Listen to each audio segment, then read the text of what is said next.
Hola, hola mis amigos, bendiciones para todos. En este momento me encuentro en la sede La Voluntad de Dios, una sede satélite del CI número 6. Como pueden observar, aquí tenemos la cantidad de niños que reciben clases en esta sede.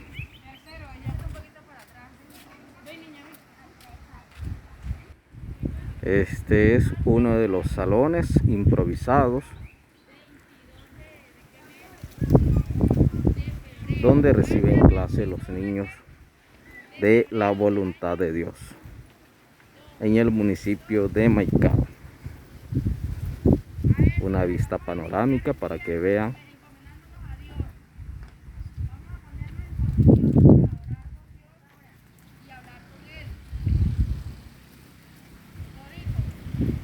actualmente hay alrededor de 250 niños y cada día van llegando más.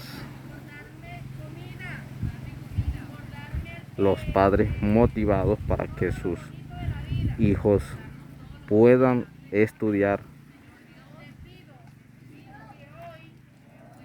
llegan a esta sede para matricularlos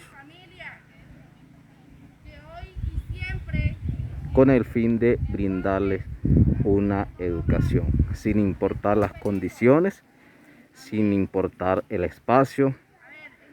Lo único importante para ellos es que los niños reciban una educación y puedan tener la oportunidad de adquirir nuevos conocimientos y así prepararse para el futuro. Este es el transporte escolar. Estos son los transportes de los niños. Los niños se transportan hasta la escuela en burro. Cabe resaltar también que en esta sede no contamos con agua y los niños procuran traer en un envase un poquito de agua para poder hidratarse y lavar sus manos y sus pies para entrar de manera presentable a sus clases.